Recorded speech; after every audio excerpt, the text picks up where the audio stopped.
Le principal de la prise en charge du cancer de l'ovaire aujourd'hui passe par la chirurgie de cytoréduction complète. Il faut enlever l'ensemble des lésions carcinomateuses pelviennes et éventuellement péritonéales et traiter les patients par chimiothérapie.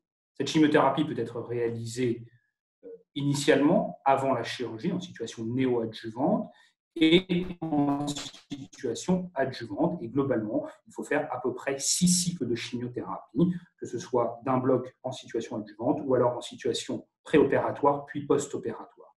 Au-delà de la chirurgie et de la chimiothérapie par l'association carboplatine plus paclitaxel, les indications de traitement de maintenance après la chimiothérapie adjuvante sont discutées. Il n'y a pas de thérapie ciblée et spécifique jusqu'à aujourd'hui qui permettait de maintenir la réponse complète. Certains d'entre nous utilisaient le bevacizumab, qu'on utilisait en même temps que la chimiothérapie, puis en maintenance, au-delà de la chimiothérapie. C'était le standard de traitement jusqu'à aujourd'hui. Il s'agissait donc d'une étude randomisée où, après le standard de traitement, la chirurgie et la chimiothérapie par carboplatine plus paclitaxel, les patientes étaient randomisées entre du placebo et l'olaparib à 300 mg 2 fois par jour pendant au moins jusqu'à 2 ans. L'objectif principal de cet essai était l'amélioration de la survie sans progression. Les résultats ont été à nouveau montrés cette année et ils sont très statistiquement significatifs. Le hazard ratio est à 0,33. La médiane de survie sans progression dans cet essai passe de 13,8 mois dans le groupe placebo et monte à 56 mois dans le groupe olaparib. Il y a une différence qui est majeure, qui est très statistiquement significative et très cliniquement pertinente.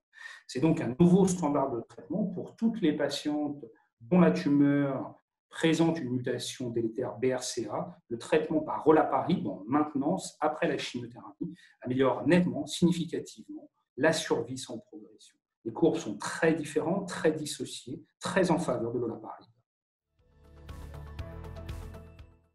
Donc, que va changer l'inscription au JO? Aujourd'hui, l'olaparib est disponible pour toutes nos patientes qui ont un cancer de l'ovaire en première ligne.